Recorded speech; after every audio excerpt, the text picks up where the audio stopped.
muchas gracias por la invitación una vez más en este foro. Ya tenemos por ahí algunas charlas compartidas gracias a COA y a Inteligencia Dental. Hoy quiero agradecer particularmente a la doctora Laura Díaz, que es directora de la Facultad de Odontología en la Universidad de La Salle.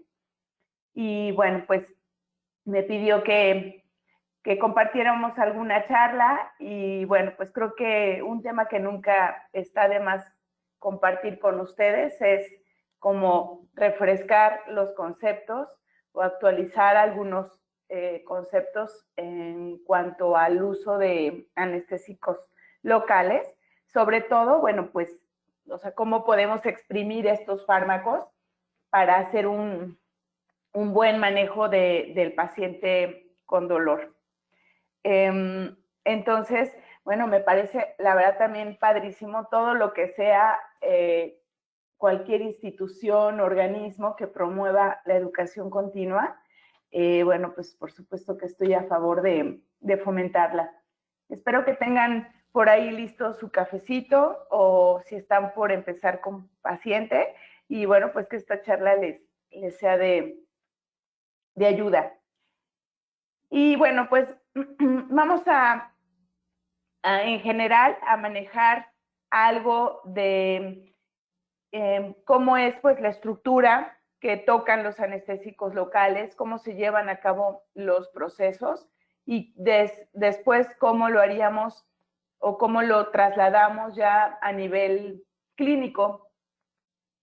Definitivamente soy creyente de que tenemos que contar con bases científicas pues para poder llevarlas a cabo cuando vemos a nuestros pacientes, ¿no? Y es algo que igual compartimos mucho a nivel de posgrado, que toda la literatura que revisemos pues tenga una aplicación clínica, si no, definitivamente no sirve de nada. Y es que a lo mejor el proceso de aprendizaje o de entender algún concepto, pues a veces nos cuesta trabajo, ¿no? O sea, de pronto yo a veces tomo algún artículo y me doy cuenta que no estoy captando nada o que no me estoy enganchando con él y bueno, pues es otra vez volverlo a revisar, irnos a tablas, a imágenes y bueno, finalmente se logra, ¿no? O sea, siempre que se quiera tener o llegar a un aprendizaje, la constancia, la insistencia, la disciplina, pues nos va a hacer tener el resultado. Sin embargo, si eso lo dejamos algún día, la capacidad de olvido es sumamente rápida. Por eso la importancia de estar todo el tiempo refrescando conceptos que todos vimos en licenciatura, todos vimos en alguna especialidad, si es que ya la tenemos. Sin embargo, precisamente por esa capacidad de olvido tan veloz, pues es importante seguir invirtiéndole a este proceso de educación continua. Y a esto me refiero, ¿no? A no dejar de tener la inquietud de revisar uno u otro libro, si queremos definitivamente irnos a la información más actualizada, pues, o sea, dirigirnos a journals. Y bueno, pues cada quien tiene temas preferidos. Para mí este es uno de ellos. Pero es una responsabilidad, es un compromiso que adquirimos en el momento en que decidimos dedicarnos a esto, ¿no? Y bueno, otra realidad es pues la relación histórica que tenemos con el dolor. Ya he hablado muchísimo de eso en algunas otras charlas, pero siempre me gusta recordarlo porque recordarlo nos hace tomar conciencia de que muchos pacientes, aun cuando nunca han recibido un tratamiento dental, ya experimentan una sensación de miedo o ansiedad con el solo hecho de pensar en ir al dentista, ¿no? Probablemente algunos otros tipos de dolores en otra parte de nuestro cuerpo, los pacientes inmediatamente asisten al doctor a ver qué es lo que pasa, cuál sería el tratamiento, etcétera. Con nosotros pasa algo muy curioso. O sea, cuando los pacientes tienen dolor, solo el 50% de ellos acuden a consulta. Y eso es algo que yo creo que nos debe de preocupar y ocupar, ¿no? ¿Por qué? Pues porque creo que si en la medida que nosotros demos información positiva, no solo de esta manera, sino directamente con nuestros pacientes, es como vamos a lograr desmitificar pues todo el, el acervo histórico que traemos con el dolor, ¿ok? Y bueno, pues esto es parte de eso, ¿no? Es algo que si ustedes googlean dientes y dolor o dolor dental o historia del dolor dental, pues esto es lo que vamos a encontrar. Y lo triste es que después de siglos seguimos viendo pacientes que experimentan las mismas comportamientos, las mismas expresiones faciales y ya no debe de ser así. Creo que ya tenemos muchísimo avance tecnológico, creo que ya tenemos moléculas de fármacos que nos deben de ayudar a ser eficaces y pues obviamente también ayudarnos a que el paciente se sienta seguro, cómodo, tranquilo y que la experiencia sea una experiencia positiva y no lo contrario, ¿no? O sea, definitivamente no hay distintivo entre qué edad tienes, entre si eres hombre, mujer, aunque bueno, los estudios por ahí que se enfocan a estudiar el género y el dolor, pues por ahí hay algunos datos interesantes, no me voy a meter mucho a eso el día de hoy, pero hay datos interesantes en cuanto a eso, pero de que todos por algún proceso patológico hemos experimentado, vamos experimentando mucho. Específicamente hablando de nuestra área, pues también, como yo les comento, o sea, muchas veces el paciente ni siquiera ha tenido una experiencia dental previa, sin embargo, ya llega con una idea o con un juicio de que va a ser algo doloroso, a veces solo porque escuchó que el hermano, la prima, el tío, la mamá, el amigo o la amiga tuvieron una mala experiencia. Entonces, ahí es donde yo me cuestiono si o no nos corresponde pues cambiar ese mito o esas leyendas que hasta pueden ser urbanas de que si vas al dentista te va a doler, ¿no? Ahora, si es un hecho que la boca, toda la mucosa oral, todos los elementos orales son altamente ricos en un sistema que da sensibilidad, que obviamente también da acción motora, pero que está muy rico en la parte sensorial, ¿no? Entonces, creo que hay algunas estrategias que las vamos a ir platicando que a ustedes les pueden funcionar, pues para que independientemente del tratamiento, pues el paciente experimente prácticamente nada, si no es que nada, de molestia o dolor. Y otro problema que yo he visto, inclusive desde que tengo a los alumnos en posgrado, es que nos acostumbramos a ver a pacientes con dolor. Y eso es lo peor que nos puede pasar independientemente de los años que llevemos siendo especialistas. Es lo peor, porque cuando nosotros nos acostumbramos a verlo, nos acostumbramos a, pues, estar relacionados con pacientes con diferentes signos o síntomas del dolor. ¿Qué pasa con esa costumbre? Pues que dejamos de ver soluciones, inclusive dejamos de hacer empatía con lo que el paciente presente está sintiendo. Entonces, creo que mi mensaje últimamente más importante ha sido ese, que no perdamos empatía con lo que el paciente está experimentando. Y les digo que yo lo veo en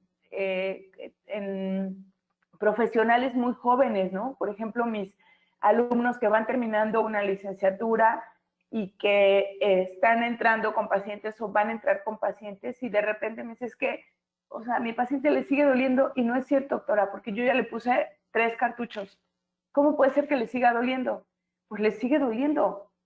O sea, el paciente nunca va a inventar que le está doliendo cuando entramos con una fresa a tratar de llegar al tejido pulpar. O sea, es algo que inclusive lo hace automáticamente, ¿no? La queja o sumir la cabeza en el sillón. Entonces, todos esos datos a nosotros nos tienen que indicar que no, o sea, que no es una falsedad, es totalmente real y que hay algo dentro de mis estrategias en el manejo clínico que probablemente falló o esté fallando, ¿no? Entonces, nunca acostumbrarnos a eso. Y en esta parte de empatía, pues de pronto me encuentro con esta información que se descubrió en Italia en los 90, haciendo un experimento en monos, y se vio que en los monos, cuando ellos veían alguna acción que ellos anteriormente ya habían realizado, se prendían sensores neuronales y pues eso llamó mucho, mucho la atención de neurocientíficos. Y entonces, bueno, se empezó a investigar mucho al respecto y hoy sabemos que estas neuronas espejo son neuronas que las utilizamos desde siempre para el aprendizaje como imitación y también para desarrollar empatía.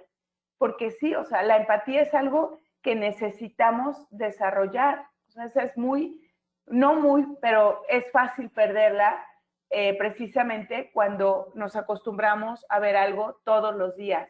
Y eso es algo que pues, a nosotros es fácil que nos suceda.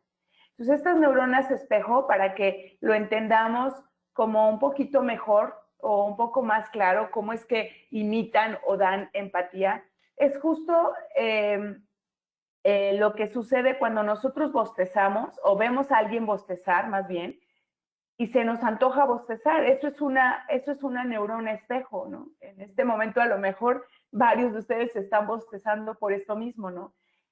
Son las mismas que si vemos que alguien está tomando agua, pues de repente en mi cuerpo el cerebro me dice, pues tiene sed, toma un vaso con agua, ¿no? O porque un recién nacido, literal, si nosotros le sacamos la lengua, él va a sacar la lengua. Estas son neuronas espejo. Y esas neuronas espejo las podemos desarrollar y potencializar en cualquier etapa de nuestra vida. Y creo que, sobre todo si ustedes están dentro de un área como es la mía, en donde se maneja muy frecuentemente al paciente con dolor, es importante no dejarlo de lado.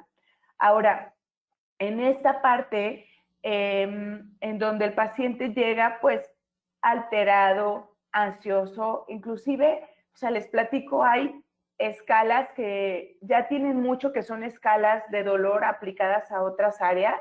Hay una escala del dolor catastrófico que, imagínense, o sea, es una escala en personas que no tienen ningún signo, ningún síntoma, pero mentalmente su mapa mental del dolor hace que para ellos sea una catástrofe, por ejemplo, sentir dolor dental.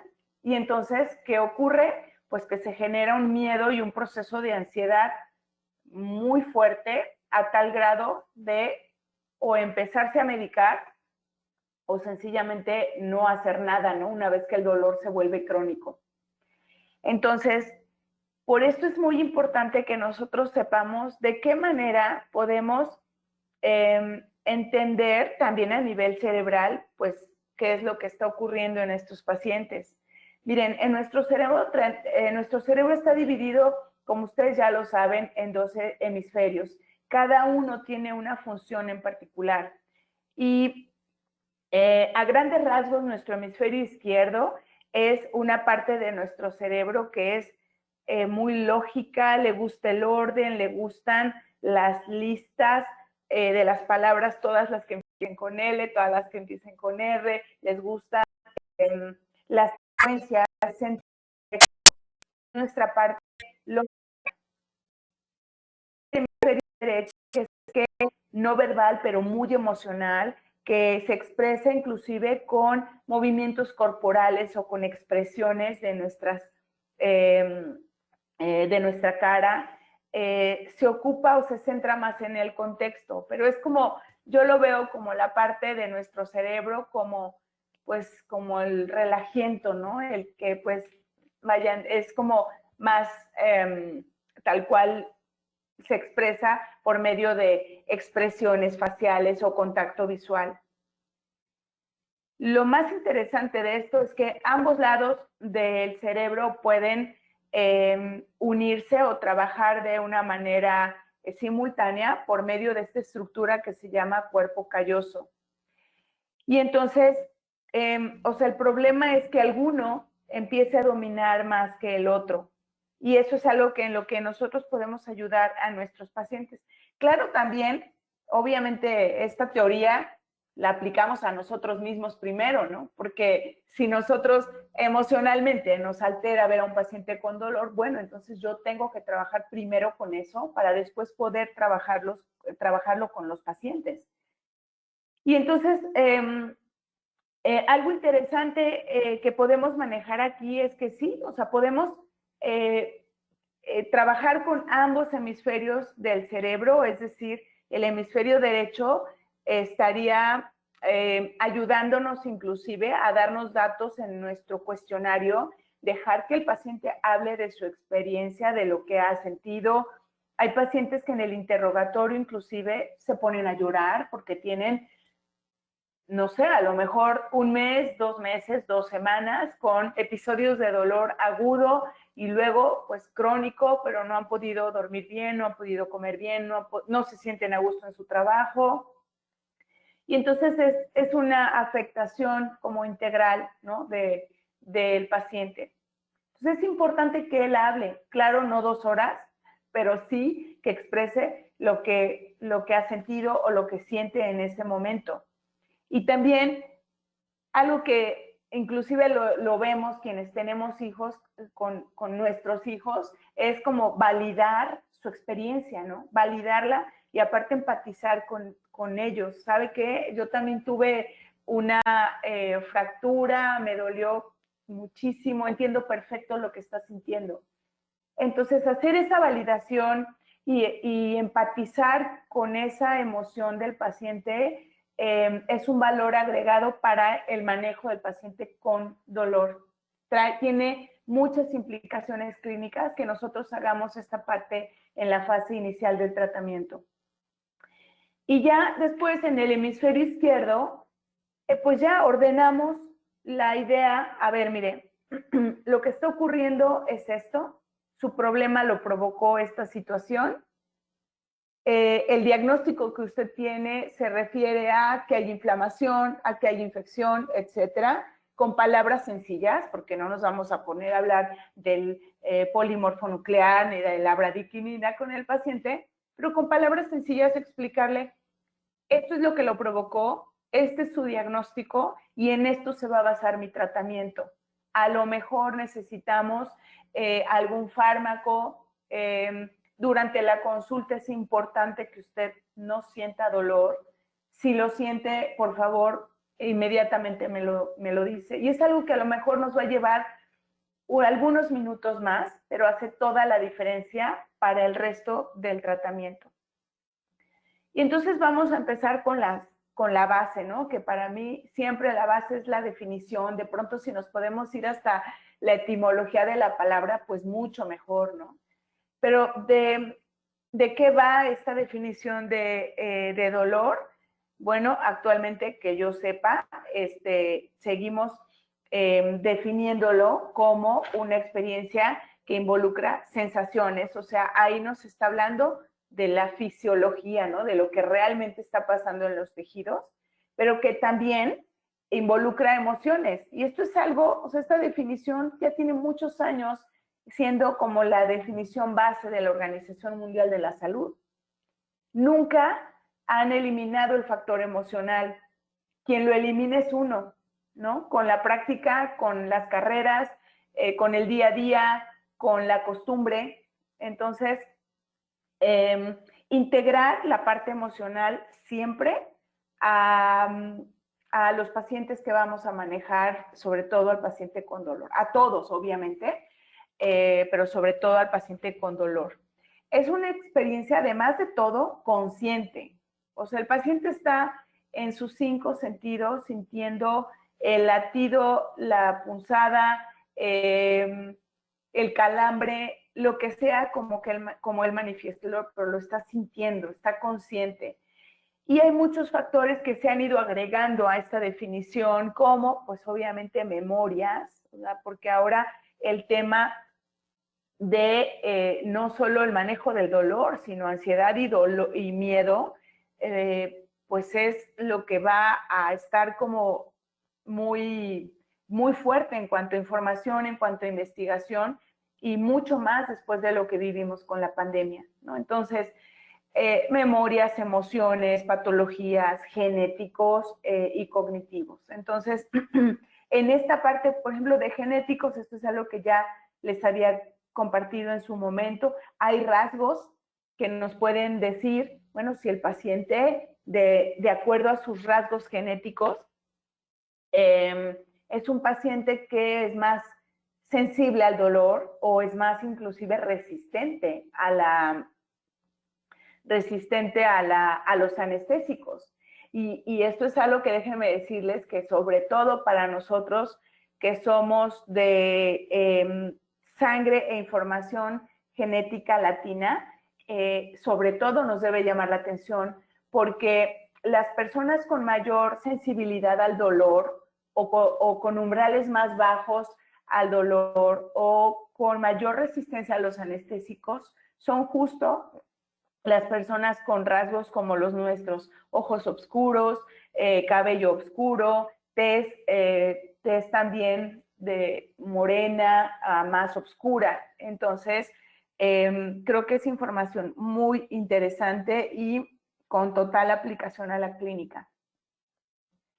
Ahora, es un proceso subjetivo, sin embargo, y esto quiere decir, ya ustedes saben, que pues cada quien lo experimenta, lo vive, lo expresa, reacciona de diferente manera. Sin embargo, ya estando en la consulta dental, nosotros podemos también tomar algunas medidas para pasarlo, algo que es muy subjetivo, aterrizarlo en nuestra historia clínica como algo más objetivo, por ejemplo, midiéndolo, ¿no? Ahorita vamos a hablar un poquito de eso. ¿Es fisiológicamente complejo? Sí, pero en general el mecanismo como ocurre un proceso de dolor, pues es el mismo, multifactorial también. O sea, cada paciente va a tener diferentes factores asociados o agregados a un proceso de dolor. Pero para entenderlo mejor, en varios textos lo dividen pues para sea como más didáctico el proceso para nosotros. Y hay que terquearle, o sea, hay que ser tercos para entenderlo hasta que lo logremos. Porque si nosotros no entendemos cómo se desarrolla un proceso de dolor, tampoco lo vamos a poder tratar bien. Entonces, por eso es que nunca están de más estas charlas, quien las dé, porque cada quien habla diferente, de diferente forma del dolor, pero cada quien nos puede aportar datos que se van integrando a nuestros diferentes conocimientos, luego los integramos y cada vez lo vamos a ir entendiendo mejor. Entonces, en esa idea, pues se divide en la fase en donde el dolor, cómo se detecta a nivel periférico, después cómo lo procesa nuestro cuerpo y al final, cómo lo percibimos, que claro que es algo que ocurre prácticamente de manera simultánea, pero para entenderlo mejor, lo que hacemos es como dividirlo en estos 3 pasos. Entonces, bueno, los protagonistas aquí van a ser los nervios o las fibras nerviosas, sobre todo las sensoriales, y estas van a ser las que periféricamente y con ayuda de nociceptores, pues van a empezar como a responder, a ser estimuladas y y pues empezar a hacer como todo el proceso de detección. La unidad estructural, saben ustedes, es del sistema nervioso, es las neuronas, y tenemos dos grupos muy importantes que son las sensoriales y las motoras. Sabemos que la parte sensorial de los dientes proviene del ganglio trigeminal. Entonces, una vez que de ahí se ramifican todas esas fibras nerviosas, pues son las que nos ayudan a sentir el frío, el calor, pues también como la piedrita en el arroz, etcétera, ¿no?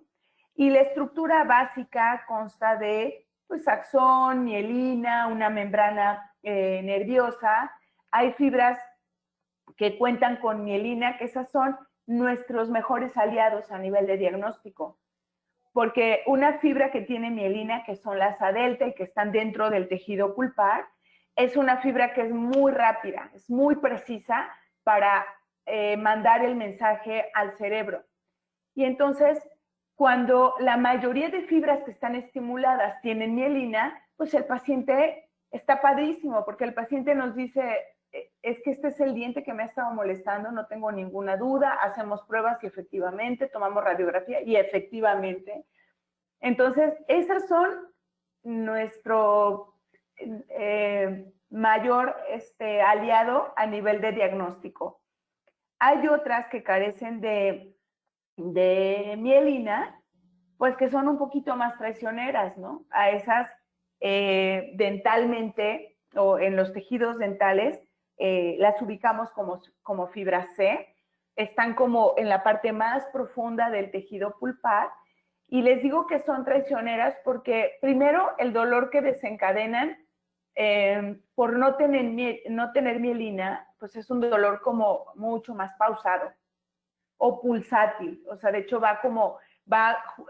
sigue el ritmo de los latidos del corazón. Ajá. Pero no por eso provocan un dolor menos intenso, al contrario, puede ser tan fuerte o mucho más fuerte que las fibras A delta. Sin embargo, nos traicionan en el momento en que amplifican la zona de dolor. Y entonces el paciente nos dice, híjole, pues estaba seguro que era este molar de abajo, ahorita ya no sé, porque también me duele mucho uno de arriba, he tenido dolor de oído, y entonces son las que son responsables de un dolor tipo referido y que hacen el diagnóstico pues más complicado, sobre todo si, ¿cómo se llama? Sobre todo si los otros datos a nivel de radiografía y tomografía no son como tan claros tampoco, ¿no? Por ejemplo, un paciente que tenga todo el cuadrante con restauraciones metal porcelana, pues la radiografía tampoco nos va a ayudar mucho, ¿no? Entonces, bueno, hay que tener como mucho cuidado en saber cómo estimular ambos tipos de fibras para poder hacer el tratamiento indicado en los dientes o en el diente indicado, ¿ok?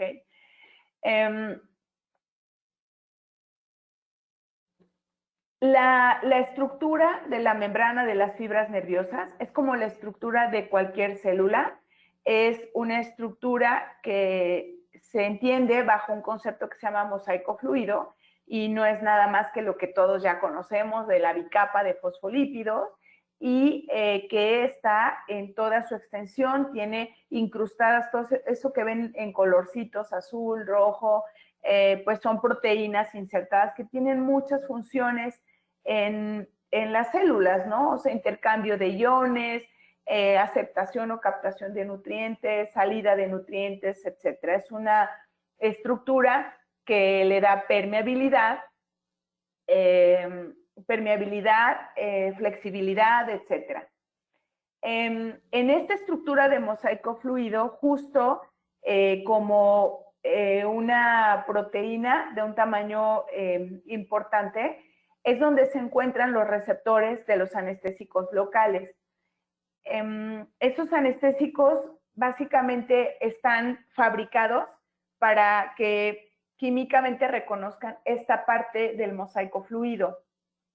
Entonces, lo que están viendo ustedes ahí es básicamente la bicapa de fosfolípidos, que es lo que está como en moradito o azul, no sé cómo lo vean, lo que está en amarillo, son esos canales que están hechos con proteínas, con estructuras de proteínas y que permiten, en este caso de las fibras nerviosas, el intercambio iónico. Muchos tipos de iones salen y entran en la fibra nerviosa, pero uno muy importante es el sodio, porque el sodio es uno de los iones que ayuda a que la membrana tenga un potencial eléctrico con un voltaje pues estable.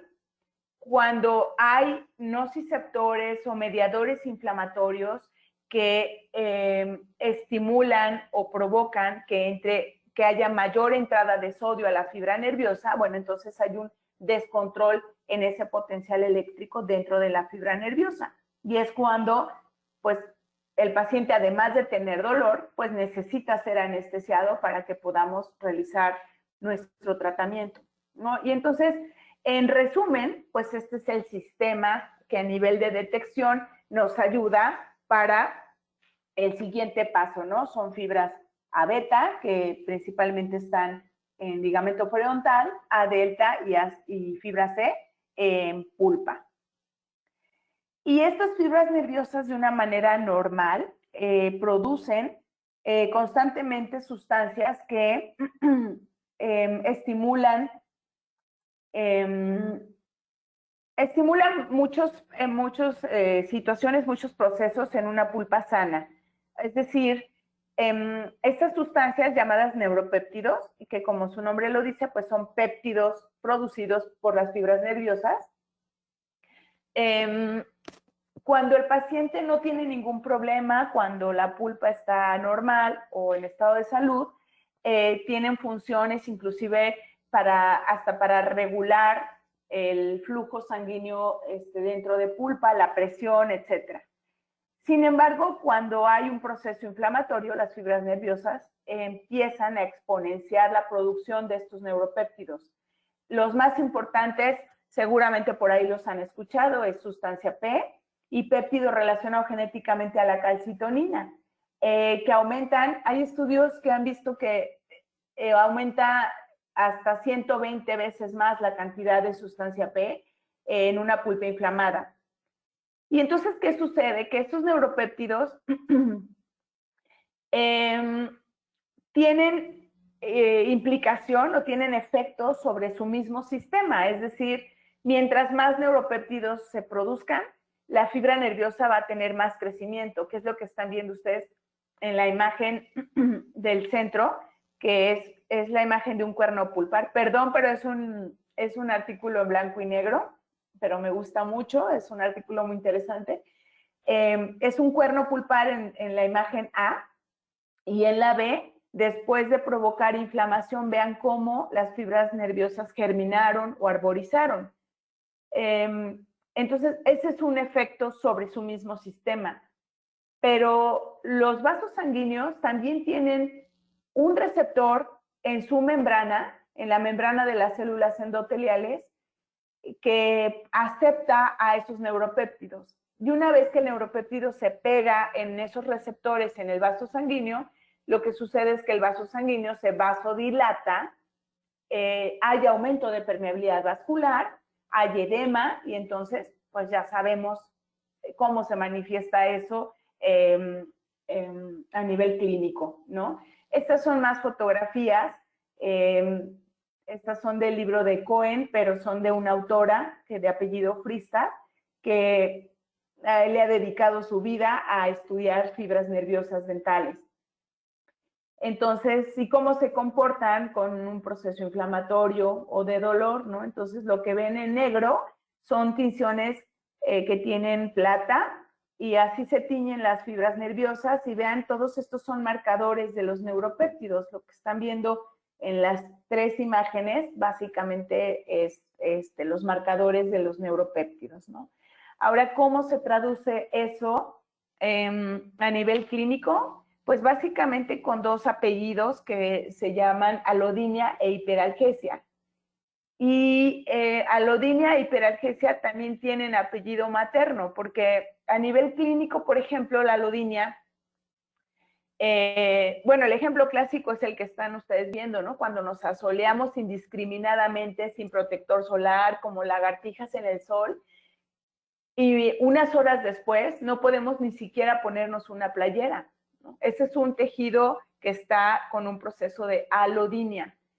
Y lo que sucede es que hay una reducción en el umbral del dolor, un efecto que antes, o un estímulo que antes no era nocivo, ahora sí que lo es, ¿no? Y clínicamente nosotros lo traducimos como alodinia mecánica, en donde si nosotros ahora hacemos pruebas de percusión, pues algo que no molestaba ahora es sumamente doloroso, ¿no? Entonces, también es un dato buenísimo a nivel de diagnóstico, porque a veces las pruebas de sensibilidad no son tan buenas para darnos esos datos, pero la prueba de percusión sí, y nos hace sospechar específicamente de uno o dos dientes, y entonces yo ya dirijo más mi diagnóstico hacia una zona. Bueno, el otro apellido del dolor es hiperalgesia, y en este caso su apellido materno sería térmica. Aquí lo que sucede es que en los tejidos hay un aumento en la magnitud percibida de un estímulo doloroso, o sea, la reacción es desproporcionada. O sea, nosotros, el frío siempre nos va a provocar sensibilidad porque pues excita o estimula fibras nerviosas que responden al frío. Sin embargo, cuando esas fibras nerviosas están en un tejido que está con un proceso, mediadores químicos, potencial eléctrico aumentado, etcétera, esas fibras nerviosas pues provocan una reacción irreal o desproporcionada, ¿no? Entonces, es cuando hacemos nuestras pruebas, que desgraciadamente es nuestra manera de diagnosticar hoy en día. Sí, son pruebas invasivas, pero pues es lo que tenemos. Ahora sí que no es lo mejor, pero es lo que hay y hay que saber usarlo, ¿no? Yo le digo a los alumnos, si todo te dice que la respuesta con el EndoEyes va a ser una respuesta desproporcionada, no acerques el EndoEyes así de tajo al diente, ¿no? O sea, velo acercando en el momento en que el paciente empiece a sentir. Claro que para esto ya le dimos todas las indicaciones.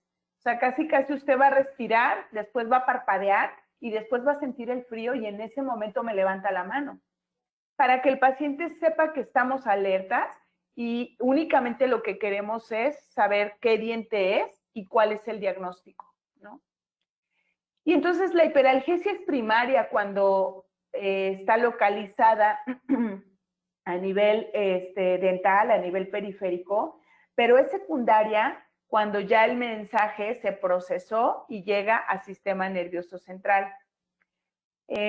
Ahora, todo ese proceso inflamatorio, es importante también a nivel de anestesia entender que no solo está ocurriendo en las fibras nerviosas que están en el diente.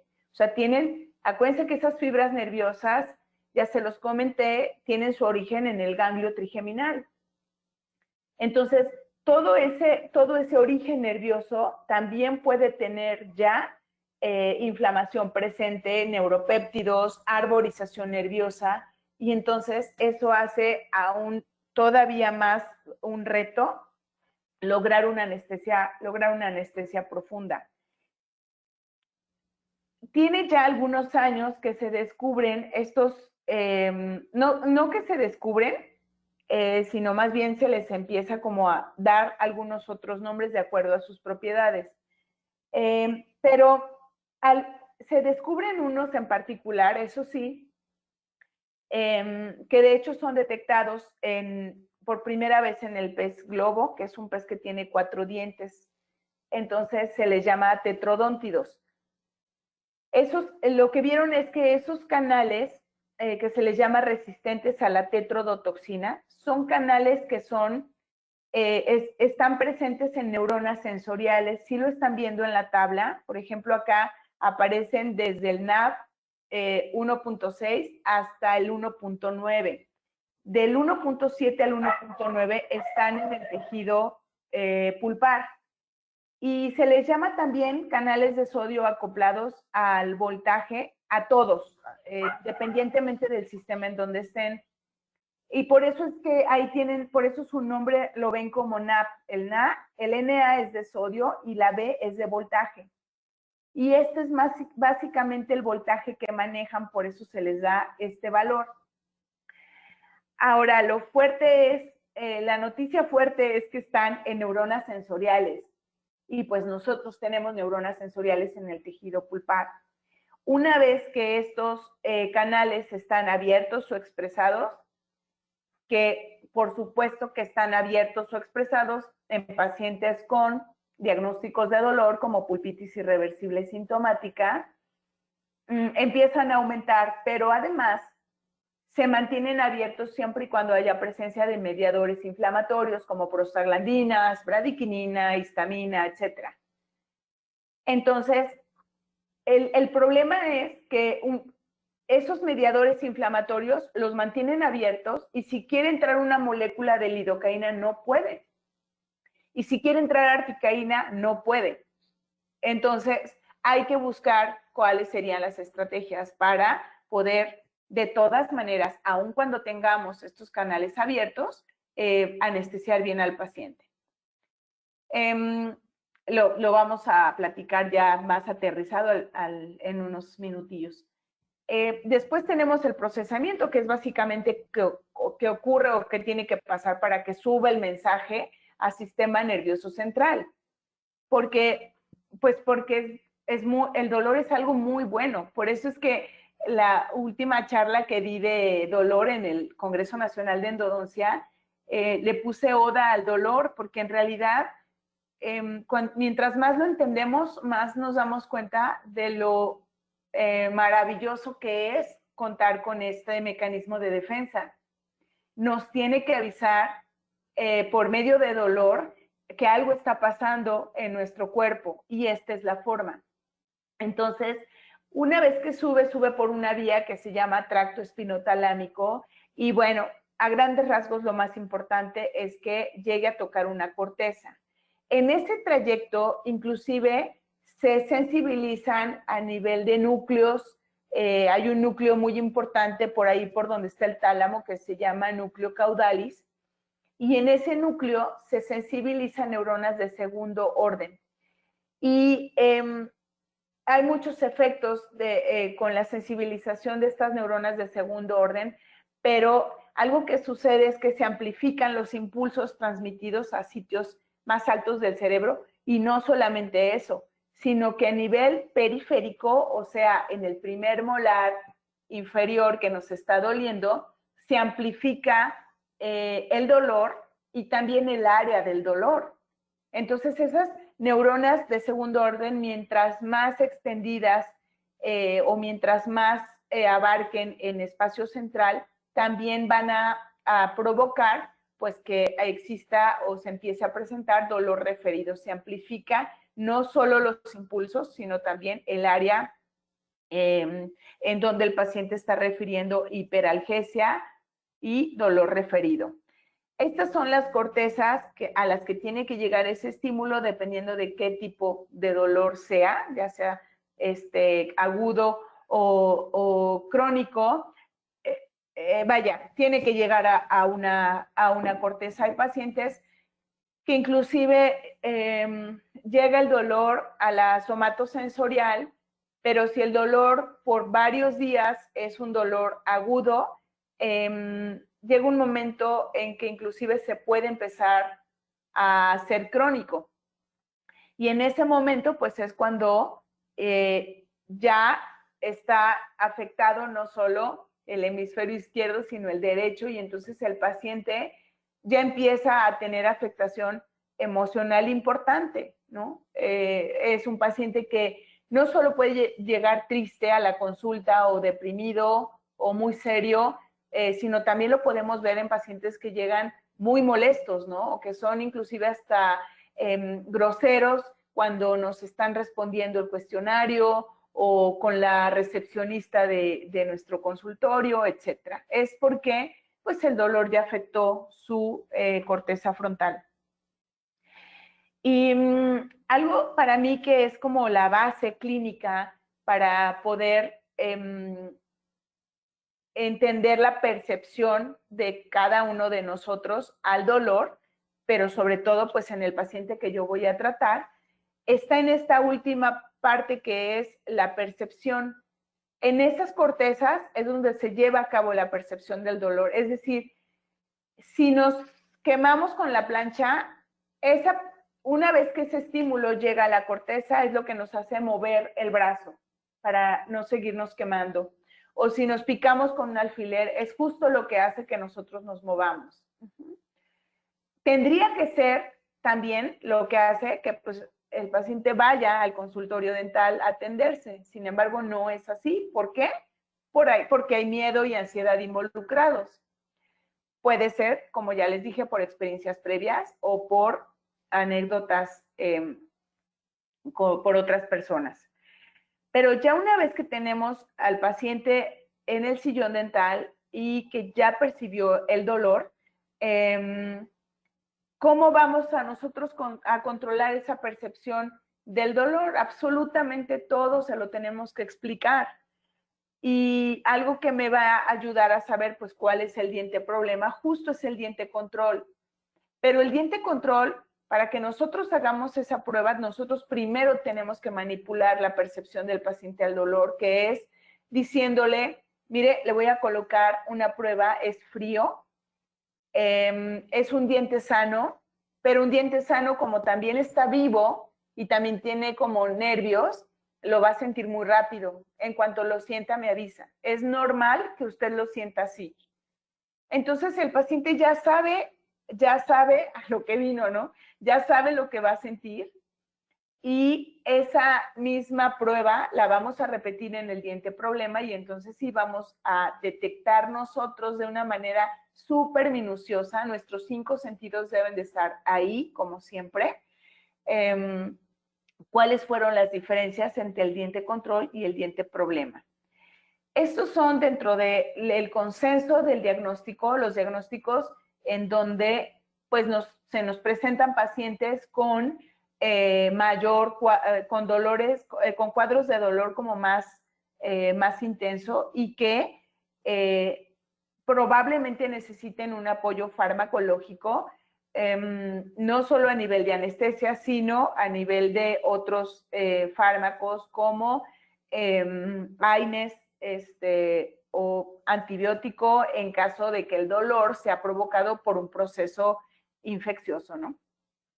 Entonces, bueno, a grandes rasgos, esta fase de diagnóstico es de las fases más importantes porque una vez que nosotros ya tenemos establecido qué es lo que está provocando el dolor, pues en base a eso vamos a dirigir nuestro tratamiento. Si nosotros medio estamos imaginando que se trata de esto, se trata del otro, que puede ser, que suponemos, pues entonces nuestro tratamiento así va a ser también, una suposición, o lo voy a ir planeando así como en el día a día, ¿no? Y eso es el resultado de una falta de un diagnóstico bien hecho o certero, ¿no? Entonces, bueno, pues estos serían como los fármacos que más utilizaríamos en estos casos. Sin embargo, el más importante y el más utilizado para el manejo de dolor, pues son los anestésicos. Claro que tenemos un apoyo importante con antiinflamatorios. Hay muchas investigaciones en cuanto a, pues, ¿qué pasa si el paciente se toma diclofenaco, ibuprofeno, flurbiprofeno, naproxeno, el que quieran, una hora antes de la consulta? Los estudios no han determinado que sea la gran diferencia, ¿no? O sea, que haya una diferencia y que sean estudios que tengan resultados como repetitivos en cuanto a si nos conviene o no el 100% de los casos mandar un AINE previo a que yo lo voy a anestesiar. Pero para mí, yo comentaba justo en una charla que di ayer, que para nosotros, por ejemplo, endodoncistas, es un arma de doble filo que el paciente se medique 1 hora antes de que lo vamos a atender, porque lo más importante es que nosotros tengamos un buen diagnóstico. Y muchas veces si el paciente ya llega medicado, ya nuestro diagnóstico no es tan certero. Entonces, independientemente de si nos ayuda o no al éxito anestésico, que claro que todos lo queremos, yo por lo menos la primer consulta, para mí lo más importante es tener un muy buen diagnóstico, ¿no? Déjenme nada más moverme un poquito aquí.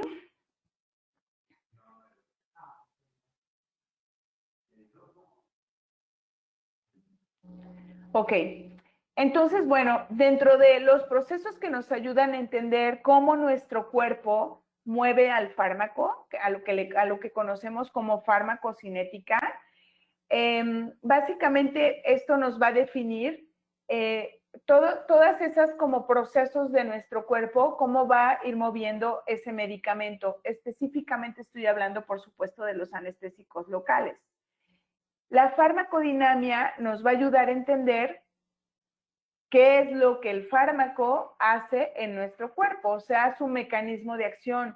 Químicamente, cómo es que se acerca a su receptor, por qué es que sabe a dónde tiene que llegar y unirse para poder tener un efecto. Es decir, si yo me tomo un medicamento para dormir, ¿cómo es que me produce sueño? Si yo me tomo un antibiótico para controlar infección, ¿cómo es que mata bacterias? Si yo me tomo un AINE, ¿cómo es que controla el dolor? Y si yo infiltro un anestésico, ¿cómo es que se lleva a cabo ese proceso de anestesia, ¿no?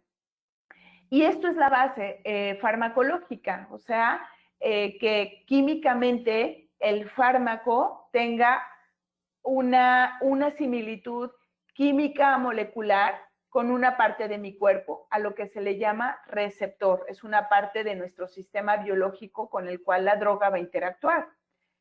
Y entonces, una vez que el fármaco químicamente reconoce esa parte de nuestro cuerpo, a eso le llamamos afinidad. Lo que están viendo en el videíto, pues son diferentes tipos de receptores y llegan, el fármaco los reconoce por similitud química molecular y entonces se une a ellos.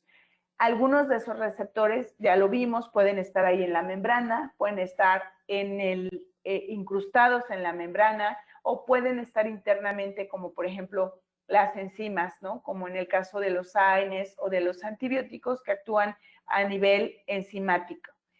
Y esto es un video de lo que ya vimos de mosaico fluido. Vean cómo está aquí la estructura de proteínas que sirve para intercambio iónico, pero también para que los fármacos se absorban de una manera adecuada. Este proceso de la farmacocinética de la absorción es sumamente importante, porque si no hay buena absorción, tampoco hay buena concentración del fármaco y por lo tanto no voy a tener tan buen efecto. Entonces, cualquier factor que afecte este proceso de absorción, pues va a afectar también el éxito de mi medicamento, ¿no? En este caso del anestésico. Por supuesto, es importante, como yo les digo, la absorción para que la droga esté concentrada. Y algo que siempre nos ha hecho mención Malamed en su manual o en las charlas, si lo hemos tenido oportunidad de escucharlo, es que una vez que coloquemos la anestesia, dejemos al paciente sentado. Estamos hablando sobre todo de técnicas tronculares inferiores, que son de pronto en esa zona de molares inferiores, en donde más probabilidades tenemos de fracaso anestésico. Entonces, en esos pacientes, una estrategia es colocar la regional inferior y sentar al paciente 10 o 15 minutos. Claro que cuando yo le digo eso a mis alumnos, se les hace, es como si les dijera, sienta al paciente 3 días, porque se les hace una eternidad. Pero en el paciente que ellos ponen regional inferior y a los 2 minutos quieren entrar, es un paciente que llevan a lo mejor 40 minutos y no pueden entrar a tejido pulpar, porque es una bola de nieve. El fármaco no se absorbió bien, no se concentró bien y por lo tanto acabó siendo un fracaso anestésico. Estos 10 minutos en donde nosotros respetamos ese proceso de absorción y que además sentamos al paciente para que por gravedad no perdamos ni una sola molécula del anestésico, hacen toda la diferencia para que todo lo demás fluya. ¿Okay? Entonces, para mí, esa ha sido un antes y un después en mi práctica privada. Tiene mucho que hago esto de anestesiar, sentar al paciente, inclusive anestesio al paciente y me salgo del cubículo, porque si uno se queda ahí, el paciente empieza a hablar. Y si el paciente empieza a hablar, eso significa que el paciente va a mover los músculos y mover los músculos implica vasodilatación y eso puede hacer que perdamos un poco de moléculas de anestésico. Entonces, está todo bien, la voy a dejar 10 minutos, quiere un libro, quiere alguna revista, generalmente traen el celular, entonces, pues está maravilloso porque esos 10 minutos se les hacen uno estando en redes sociales, ¿no? Entonces, bueno, pues ese es como un tip. Ahora, esta es una propiedad de las que más nos interesan, sobre todo en técnicas regionales inferiores, la propiedad de liposolubilidad.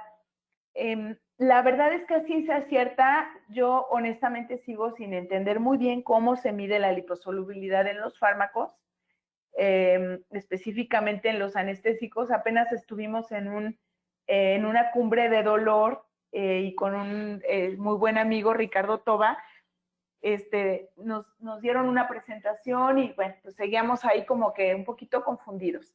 Pero bueno, esto ya está estudiado, son valores que ya están establecidos y medidos, no sé cómo, pero ya está hecho.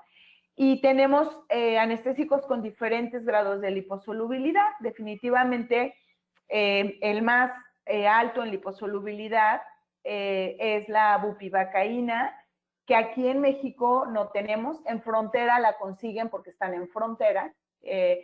Pero, por ejemplo, acá para nosotros es difícil conseguirla. Y es tan alta la liposolubilidad que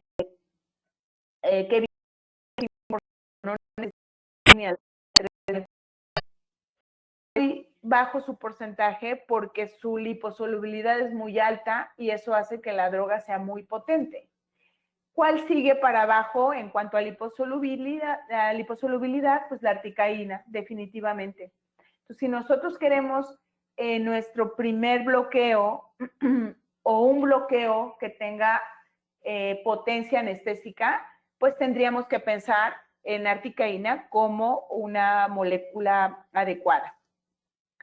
Esta parte de la liposolubilidad se le otorga a la molécula en esta parte de la molécula del anestésico local que se llama anillo aromático. Y esta es la parte que se le llama lipofílica, ¿no? O sea, esta parte le da potencia al anestésico. Y afortunadamente estos enlaces que ustedes ven con la letra R son enlaces que han podido ser sustituidos. Por eso es que surge la articaína. Entonces, alguno de esos enlaces se cambia un anillo de benceno por un anillo tiófeno y eso aumenta la liposolubilidad. Por eso es que es algo que no se puede negar. O sea, la articaína es de las moléculas de anestésico, pues la más potente. Bueno, por abajo de bupivacaína, ¿no? Y miren, ahí están los valores que tenemos de liposolubilidad. Entonces, vean, no es que estos valores hagan que las otras drogas sean ineficaces, ¿eh? De hecho, una de mis preferidas es la mepivacaína. Se me hace un anestésico doble. Es que me gusta mucho trabajar con mepi. Con mepi y mepi las combino muchísimo. Y no es que sean malas, simplemente en un paciente con dolor sí quiero que por lo menos una de las anestésicos que yo ponga tenga un valor alto de liposolubilidad y que sea potente.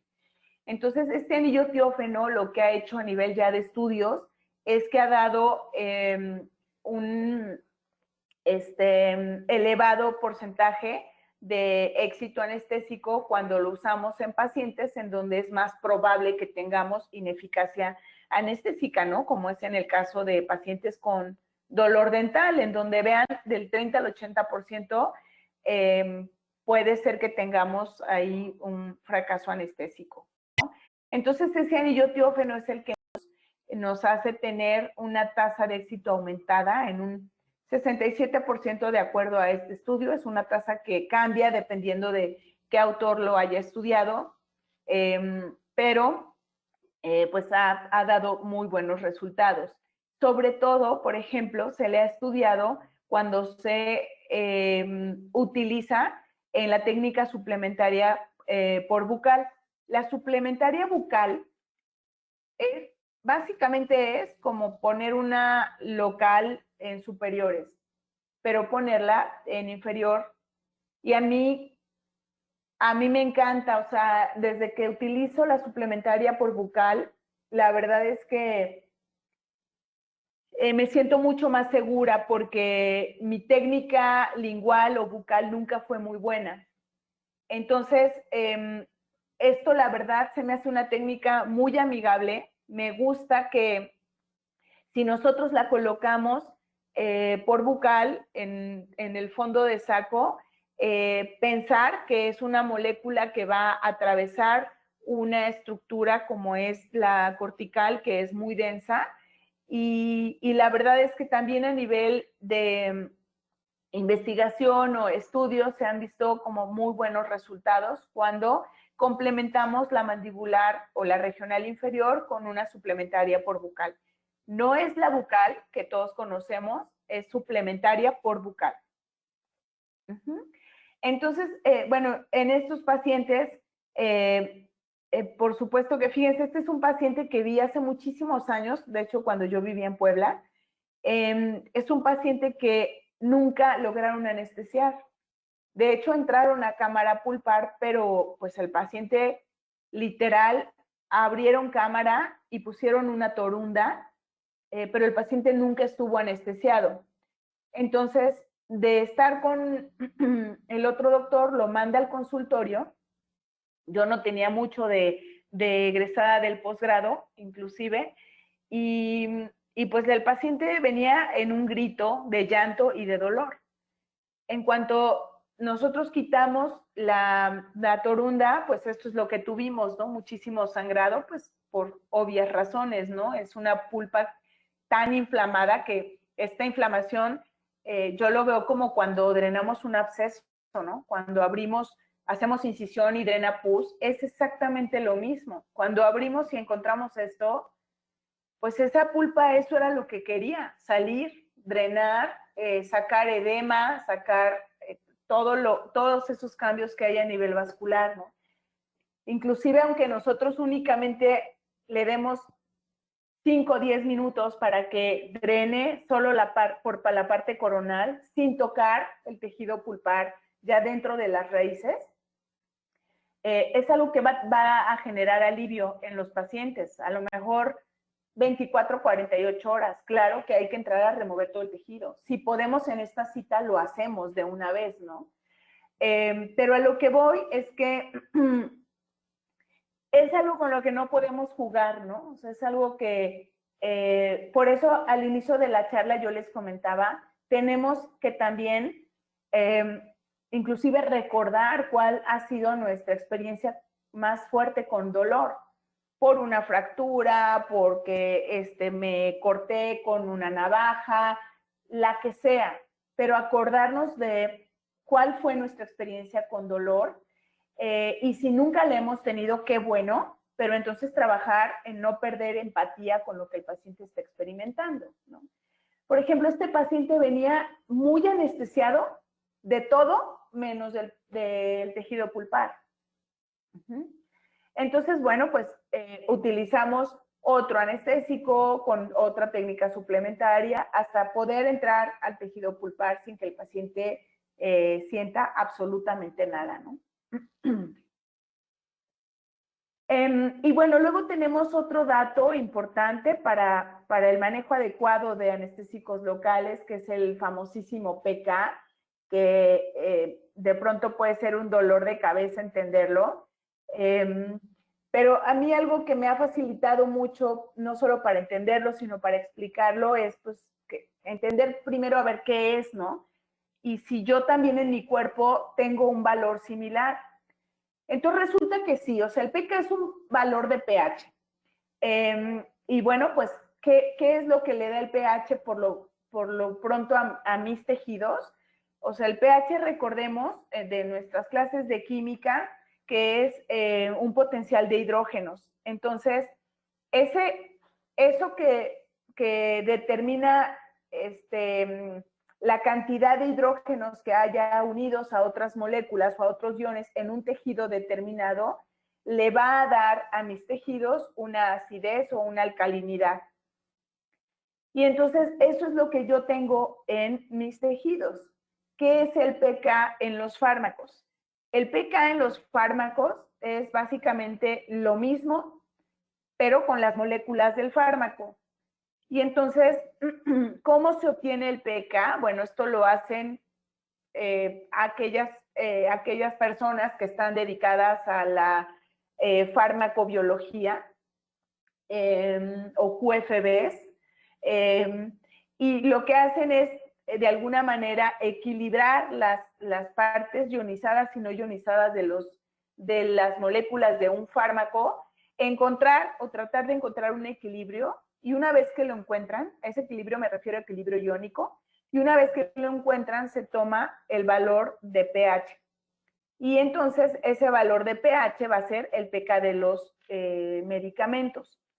Ahora, ¿qué nos dice ese valor de pK a nosotros o, por ejemplo, a nivel de anestésicos locales? Eso quiere decir que va a ser el valor, tenemos que buscar qué parte de mi cuerpo tiene un pH similar al pK del fármaco para que se pueda absorber adecuadamente y no haya como una barrera iónica y química del fármaco con mis tejidos. Entonces, siempre y cuando el pK del fármaco sea similar al pH de la superficie donde se va a absorber, pues el fármaco se va a absorber adecuadamente y por lo tanto voy a tener un fármaco bien concentrado y con un buen efecto. El problema del paciente con dolor es que ese paciente con dolor también está asociado a un proceso que provoca lisis celular. Esa lisis celular provoca que esos iones de hidrógeno, que eran parte de algunas otras moléculas que estaban pegados a otros iones o moléculas, sean iones libres. Entonces, esos iones libres de hidrógeno son sumamente tóxicos en nuestros tejidos y lo que hacen pues es disminuir el pH de los tejidos, o sea, le dan acidez. Y entonces ahora tenemos un tejido que está ácido, pero que además tiene esos iones de hidrógeno que están libres y que siguen teniendo química. Entonces, si entra algún elemento químico, lo que hacen es pegarse a él y ionizarlo. Y entonces un fármaco que está muy ionizado se absorbe mucho menos. Y entonces, si yo no tengo buena absorción, no voy a tener buena concentración y no voy a tener buen efecto. ¿Qué tenemos que hacer? Bueno, ha habido muchas como intentos o alternativas por tratar de amortiguar estos niveles. Sin embargo, creo que podemos jugar muy bien con nuestras herramientas, las que ya tenemos como cirujanos dentistas, independientemente de la especialidad, en cuanto a ser muy minuciosos con nuestra técnica anestésica y buscar aquellos anestésicos que manejen pKs más bajos. Claro que no tengo anestésicos con pKs como producto final ya en el cartucho de 5, porque sería muy doloroso inyectar una sustancia con ese pK. Pero sí tengo algunos que tienen un pK más acercado al 7 y que puedo ayudar a que se ionicen menos y tener mayor efectividad. ¿Qué otra cosa puedo hacer? Suplementar las técnicas. O sea, si yo coloco una regional inferior, pues suplementarla, que como resultado también aumenta la dosis del anestésico con alguna otra técnica. Si a ustedes les funciona bien por bucal, por lingual o suplementaria por bucal, está perfecto. Están aumentando la dosis y están tomando otra vía de infiltración del anestésico. ¿Ok? Que los anestésicos tengan un porcentaje bueno de unión a proteínas plasmáticas. ¿Por qué? Pues porque eso nos da también una liberación lenta del medicamento y nos da un tiempo de trabajo pues adecuado. Entonces, miren, en este video justo vamos a ver cómo ocurre este proceso. Aquí tenemos a la célula sanguínea. Permítanme tantito. Ok, perfecto. Déjenme regreso.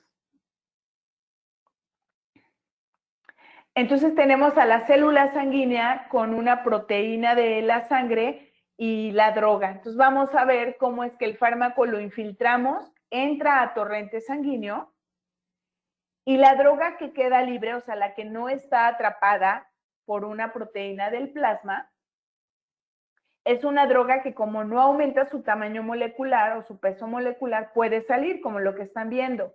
¿Esto es bueno? Sí, sí es bueno, porque esta droga que sale del torrente sanguíneo, ¿a dónde se va a ir? Pues a muchos lados, pero uno de esos, o sea, algunas moléculas van a ir a buscar a su receptor y entonces va a empezar a hacer efecto la droga. El problema es que si toda la droga que nosotros inyectamos y que entra a torrente sanguíneo, así saliera libre de una manera tan rápida, pues el efecto de los anestésicos sería de 10 minutos. ¿Ok? Entonces, por eso es tan importante que la droga sea atrapada por una proteína plasmática, como lo estamos viendo. ¿Para qué? Pues para que después, ya con su peso molecular más grande, no pueda salir de torrente sanguíneo. Ahora, a lo mejor ustedes me pueden decir, pero es que si se queda en torrente sanguíneo va a ser tóxico en sangre, ¿no? Esto sobre todo ocurre cuando se empiezan a combinar varias drogas y se acumulan y no se permite que la proteína del plasma suelte al fármaco y entonces hay toxicidad. Pero en realidad esa unión de la proteína con la molécula del anestésico es totalmente reversible a diferentes tiempos. O sea, a lo mejor una proteína suelta su anestésico en 15 minutos, otra a los 20, otra a la hora, otra a la hora y media, ajá. Y entonces nos da un tiempo, una liberación lenta y un tiempo de efecto, pues, adecuado para trabajar. Entonces, esta es la proteína, como ya les comentaba, y estos son los porcentajes de unión a las proteínas del plasma. Vean cómo también bupivacaína, pues es como la más alta. Y por eso es que puede durar hasta de 9 a 12 horas en tejidos blandos. Por eso es que inclusive se llega a usar cuando hay algún procedimiento quirúrgico y pues el postoperatorio es bastante amigable si se usa como anestésico. Después tenemos articaína, que también su porcentaje es muy bueno. Lido, Mepi y Prilo por abajo, aunque creo que cualquiera de ellos nos da un tiempo adecuado, ¿no? Si estamos hablando de una cita aproximadamente de hora y media o 2 horas a lo mucho, ¿no? Bueno, ahora, ¿hacia dónde se dirige el fármaco una vez que sale de sangre? O sea, ya la soltó la proteína del plasma, ¿a dónde se va el anestésico? Pues a su receptor. Entonces, como yo les dije, aquí va a necesitar sentir una atracción química por el receptor o por esa parte de mi cuerpo y hacer un cambio en el receptor, lo que sería actividad intrínseca. Entonces, la mejor manera de entenderlo es así, miren, si yo tengo una llave que es el fármaco y un cerrojo que es el receptor. Si la llave entra por completo al cerrojo, pues entonces hubo afinidad. Hay fármacos que logran hacer esto y ahí se acabó. Claro que tenemos un efecto, pero por bloquear solo a un receptor, que serían las drogas antagonistas. Pero si además de eso, yo puedo dar la vuelta al cerrojo, entonces ya hubo un cambio en el receptor, ¿sale? Y entonces, después de eso, pues por supuesto que lo que estamos esperando después de tener estas dos propiedades, pues es el efecto, que sería pues que el paciente empiece a sentir anestesia. ¿Cómo ocurre la afinidad y la actividad intrínseca en los anestésicos locales? Bueno, su receptor está justo dentro de los canales de intercambio iónico o de canales de sodio, y es una proteína específica que se llama RLA. Entonces, el anestésico tiene afinidad química por la proteína RLA y la actividad, ocurre un cambio en el receptor y entonces se bloquea la entrada del sodio a la parte interna del canal. Y el efecto, pues por supuesto, es que el paciente empieza a sentir como dormido. Esto sería, es explicado por la teoría del receptor específico. Ahora, dentro de lo que es los anestésicos, los anestésicos tópicos como la benzocaína, que es el único éster que utilizamos como anestésico tópico únicamente. Justo en esta cumbre que les comento que tuvimos de dolor, nos dieron una charla, un doctor, es dentista, se llama Barry Olton, y él es dentista, es conferencista, pero además es un business coach. Y entonces, no saben de qué manera nos habló de lo importante que es nuestro lenguaje con nuestros pacientes. Y nos pasó muchos videos de cómo él logra que el paciente ni siquiera se entere de que lo anestesiaron. Toda esa información, vaya, apenas la tengo que procesar y seguramente en alguna otra charla se las voy a compartir, pero sí es impresionante cómo lo logra, pero algo que a mí me pareció súper estratégico es que no minimiza el uso del anestésico tópico. O sea, al anestésico tópico literal le da su tiempo, y a partir de que estuve en esa cumbre, lo he hecho con los pacientes, esto fue en septiembre, entonces a partir de eso he utilizado como esa misma técnica. Acuérdense que la teoría que explica cómo actúan los tópicos es por una técnica por una teoría de expansión de la membrana, o sea, es un efecto muy superficial, pero que es la clave para que el paciente realmente no sienta cuando entra la aguja al tejido blando.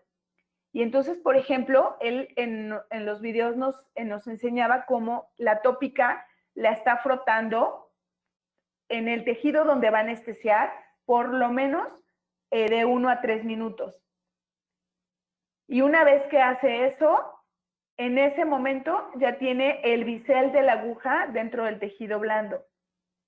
Y coloca una mínima cantidad, vaya, a lo mejor, no sé, pero menos de un cuarto del cartucho. Retira el cartucho y le pregunta al paciente, ¿usted sintió algo? No, ¿a poco ya me anestesiaste? Y al paciente hasta le da risa, porque en ese momento empieza también a sentir ya el efecto de la anestesia. Y después coloca el restante del anestésico, pero el paciente jamás se entera de que fue anestesiado. Todas esas estrategias, si no las hacemos, al otro día se nos olvidan. Entonces, eso se los comparto. Vaya, lo voy a aterrizar con alguna diapositiva después, pero se los quise comentar porque inclusive si lo pueden a él seguir, por ahí luego me preguntan en mis redes sociales. Increíble su manera de transmitir esos mensajes de comunicación con el paciente y el manejo adecuado de la infiltración del anestésico sin dolor, ¿no? Bueno, entonces, hablando de otra parte de la molécula de los anestésicos locales, pues tenemos, tenemos esta que es la molécula que, esta creo que ya la vimos como 8 veces, perdón. Esta es la parte de la molécula del anestésico que determina cómo se va a metabolizar. Entonces, si son amidas, su biotransformación se lleva a cabo en hígado, o sea que esto ocurre con prácticamente todos los anestésicos que nosotros utilizamos. Y los ésteres, pues son los que son metabolizados en sangre y pues era más fácil que hubiera reacciones de tipo alérgico. Por eso es que se dejan de envasar en cartuchos. Actualmente, pues básicamente lo que usamos son amidas y el tema de alergias por la solución del anestésico, pues prácticamente es imposible, a menos que estemos utilizando alguna marca de cartuchos que utilicen conservadores como sulfitos, o metabisulfitos que se utilizan mucho también en enlatados y que sí hay personas que pueden ser alérgicas a estos componentes. Y esta es la última parte de la molécula que se llama amina terminal y esta básicamente lo que nos da es como el encendido y el apagado del anestésico. De esta parte de la molécula también va a depender qué tan rápido empiece a hacer efecto el anestésico, cambiando de una forma cuaternaria, que es cuando nosotros la inyectamos, a una forma terciaria, que es cuando la molécula, después de que la molécula ya puede atravesar membranas. Entonces, bueno, como aplicando estos conceptos de pK y el pH, básicamente los anestésicos que estén como más cercanos a un pH de 7, que es un valor neutro, pues van a ser los que nos van a ayudar a tener mejor absorción y distribución del fármaco y mayor efecto. Esto me parece que es como parte de esa información repetido. Entonces, bueno, las 4 propiedades más importantes de los anestésicos van a ser liposolubilidad, que nos va a dar la potencia, como ya lo vimos, y ahí tenemos, pues, bupivacaína, que pues prácticamente yo no lo menciono porque no lo utilizo, porque no lo utilizo, porque acá en México no lo tenemos. Entonces ahí tendríamos como en primera elección a la articaína, constante de disociación, el tiempo de inicio básicamente para todos es muy similar y ocurre en unos 2 o 3 minutos, de 1 a 3 minutos.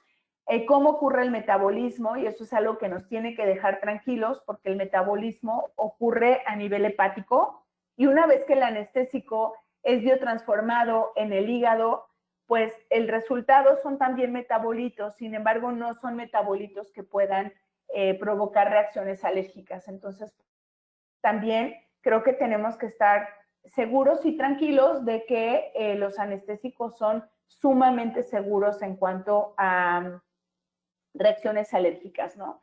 Y bueno, la unión a proteínas plasmáticas nos va a dar su duración. Aquí igual, más o menos en el rango están todos, aunque el que es un poquito mayor el porcentaje de unión a proteínas plasmáticas, pues es la articaína y la bupi va por arriba, aunque eso se haría en procedimientos quirúrgicos y para quien la pueda conseguir, ¿no?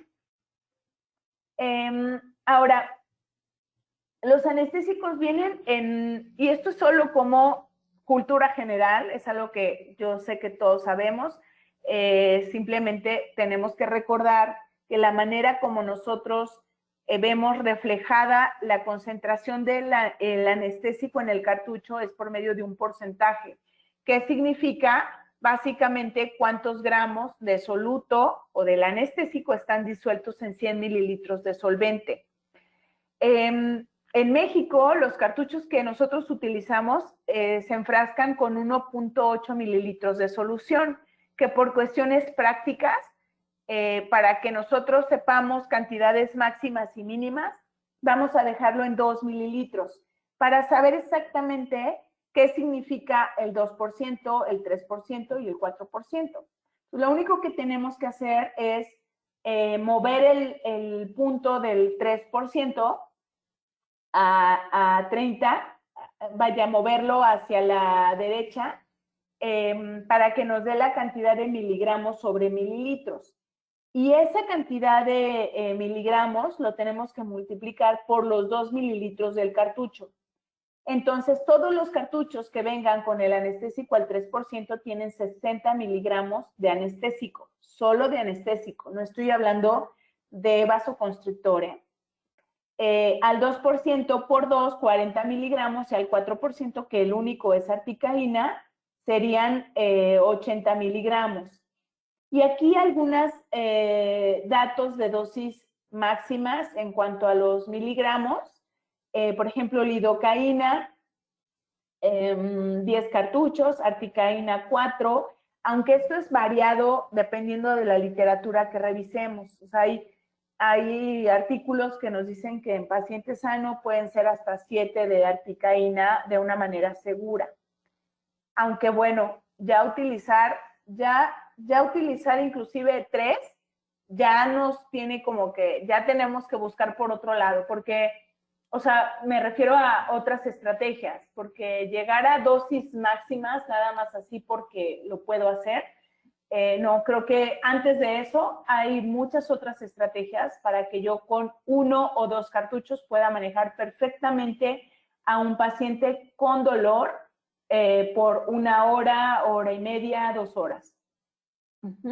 Ahora, todos los anestésicos, su efecto en vasculatura periférica es provocar vasodilatación, y cada uno tiene diferentes valores. Si se fijan, los dos más bajos es la mepivacaína y la prilocaína. Y por esta razón es que la mepivacaína se puede utilizar sin vasoconstrictor por su baja acción vasodilatadora. Es un anestésico que por sí solo puede actuar correctamente en un periodo de media hora, 40 minutos, ya es muchísimo, pero media hora perfectamente. Si queremos como tener bien controlada la dosis del vasoconstrictor, esta puede ser muy buena alternativa.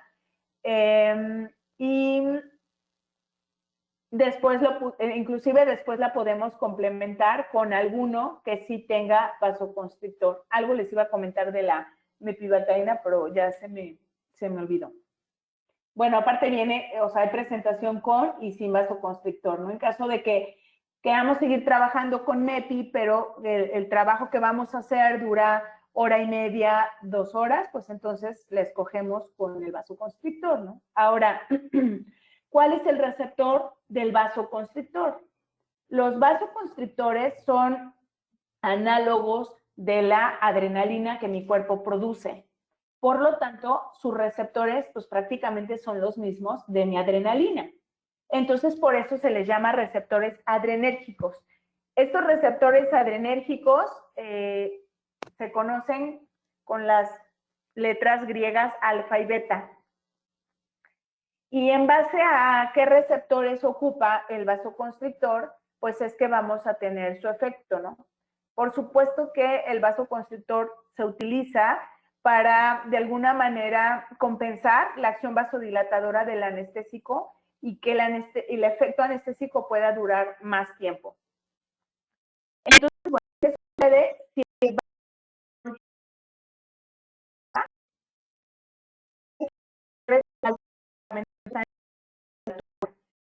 y se contraiga, provocan vasoconstricción? Y eso es lo que queremos. En realidad, eso es lo que hace que aumente el efecto de la solución anestésica. Sin embargo, algo que a veces es difícil controlar es que esa adrenalina llegue a otros receptores como beta 1 y beta 2. Los beta 1 están en corazón y si parte del vasoconstrictor que nosotros infiltramos llega a corazón, a los beta 1, pues entonces el paciente empieza a sentir taquicardia. Pero si llega a los beta 2, que generalmente cuando llega mayor cantidad a beta 1 y a beta 2, o sea, lo primero que el paciente nos dice es, como que tengo taquicardia, doctor. Pero después de eso siente que se va a desmayar. Porque si el vasoconstrictor llega a los beta 2, el efecto es vasodilatador de nuestra circulación periférica. Y entonces, ¿qué pasa con la presión arterial? Si los vasos periféricos están dilatados, pues baja la presión. Es como cuando estamos en un jacuzzi por más de media hora. ¿Qué empieza a suceder? Pues que empezamos a bostezar, a sentir mucho sueño. Por eso es que inclusive algunos jacuzzis tienen como su letrerito de no más de 15 minutos o no más de 20 minutos. Eso es lo que hace el vasoconstrictor si llega a los beta 2. Baja la presión y entonces el paciente dice, no, es que tengo taquicardia y me voy a desmayar, ¿no? Es solo un efecto del vasoconstrictor en receptores beta 1 y beta 2. O sea, a lo mejor está muy anestesiado y vamos a poder empezar a trabajar, pero el paciente tiene este cuadro sistémico que generalmente no pasa más. Hay que tranquilizar al paciente, pues, de que fue un efecto como de uno de los elementos que hay en el cartucho y que va a pasar en unos 5 o 10 minutos. Hay pacientes que se ponen ansiosos con esta sensación. Ahí me gusta cuando ha llegado a pasar en el posgrado, pues como ver al paciente a los ojos, o sea, que nos vean seguros de que sabemos qué es lo que está ocurriendo o por qué está ocurriendo. Pero una manera de evitar que esto nos ocurra es hacer la infiltración de una manera muy, muy lenta, prácticamente como si nuestra mano fuera una computadora que controla la salida del anestésico por goteo. Y es que por eso existen sistemas que controlan eso, para que la infiltración sea como mucho más profunda, pero además para evitar que el vasoconstrictor llegue a estos receptores. Siempre llega, ¿eh? O sea, porque pues son receptores con los que el vasoconstrictor tiene afinidad. Sin embargo, a lo mejor no es, vaya, aunque llegue, no como para que el paciente empiece a percibir la taquicardia o que se sienta como flojo, ¿no? O con la presión baja. Una manera de evitarlo es infiltrar el anestésico muy lentamente a la fase inicial de nuestro tratamiento, desde que entra el paciente hasta que lo vamos a anestesiar. Todo eso lo tenemos que hacer de una manera tranquila, pausada, segura, etcétera. Y entonces, bueno, esto es más de eso, no sé por qué está repetido.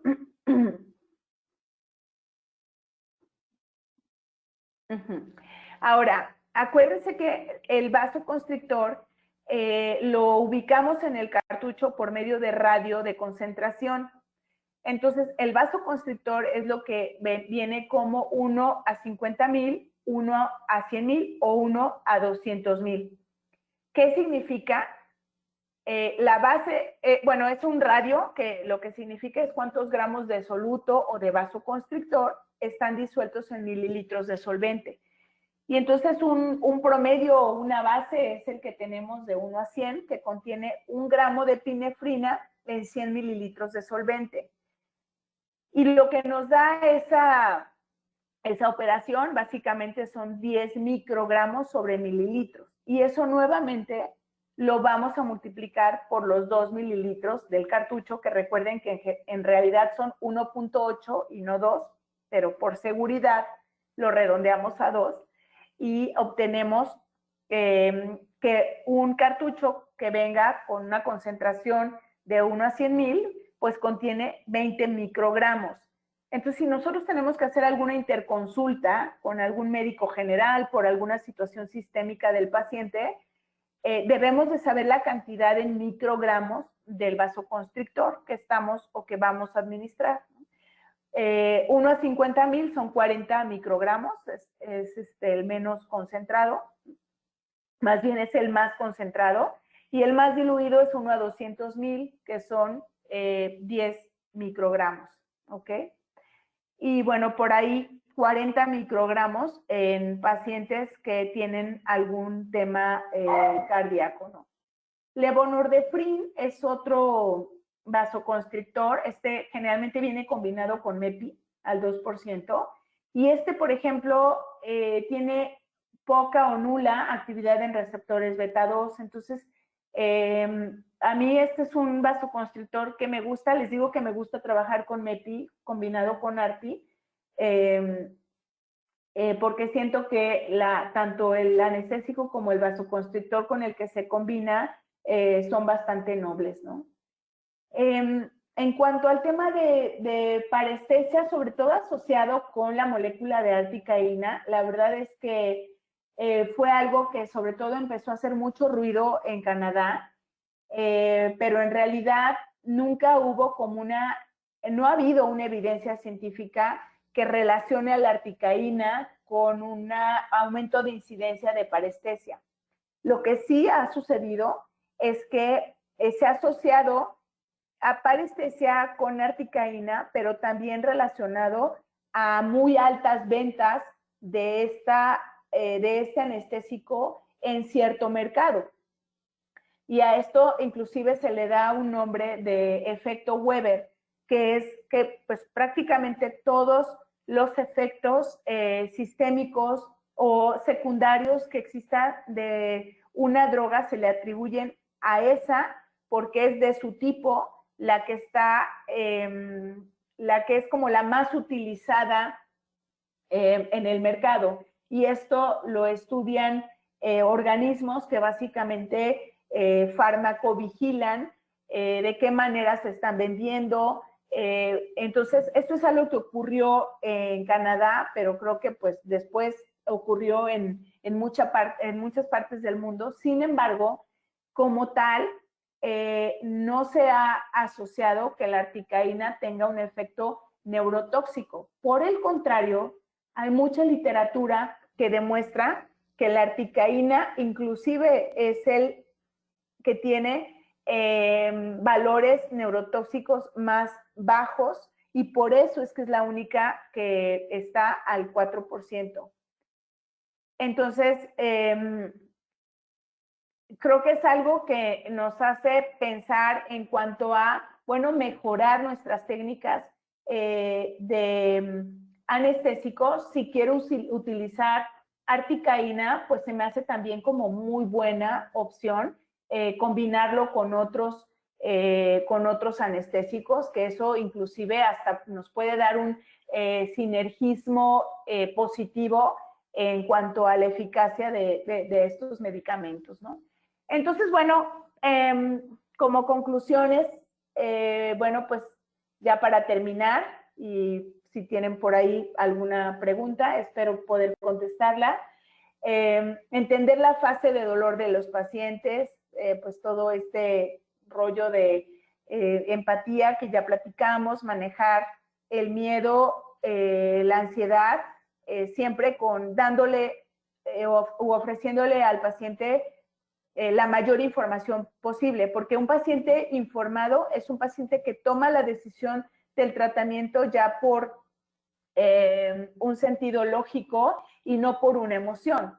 Entonces, en todos los aspectos nos conviene que el paciente tenga información de por qué está sintiendo eso, cómo lo vamos a manejar, qué orden va a llevar su tratamiento, y todo eso a nosotros 100% nos conviene para tener como una muy buena relación con estos pacientes durante la longitud de su tratamiento, sea cual sea, ¿no? Diferenciar entre que el dolor sea odontogénico o no, la verdad es que hay muchas cosas que las podemos detectar en esa primera fase del interrogatorio y establecer diagnósticos lo más certero posibles. La verdad es que no tenemos una varita mágica, ojalá, pero sí podemos contar con muchas estrategias para que nuestro diagnóstico sea muy certero, ¿no? Planeación del tratamiento en base al diagnóstico, seleccionar qué fármacos voy a utilizar de acuerdo al diagnóstico, desde el anestésico hasta el AINE, hasta el antibiótico en caso de que se requiera. Conocer, miren, en odontología la verdad es que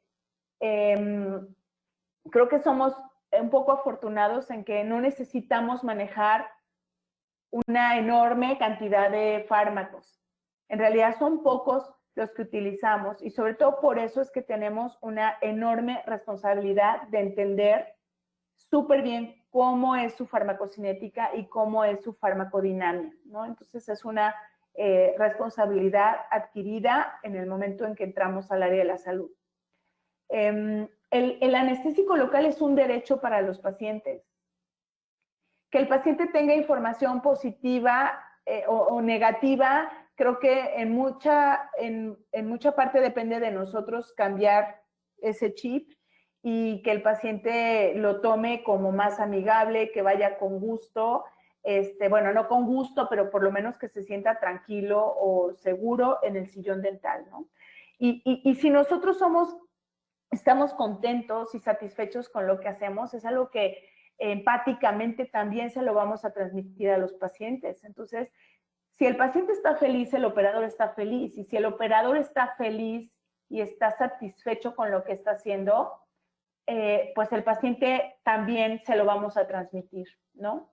Entonces, básicamente, con eso termino esta charla. No sé si tengan alguna pregunta. Por ahí les dejo mi correo. Y bueno, si tienen algún tema con alguna literatura o algo que quieran compartir conmigo, siempre dispuesta para apoyarlos y escucharlos. Muchas gracias.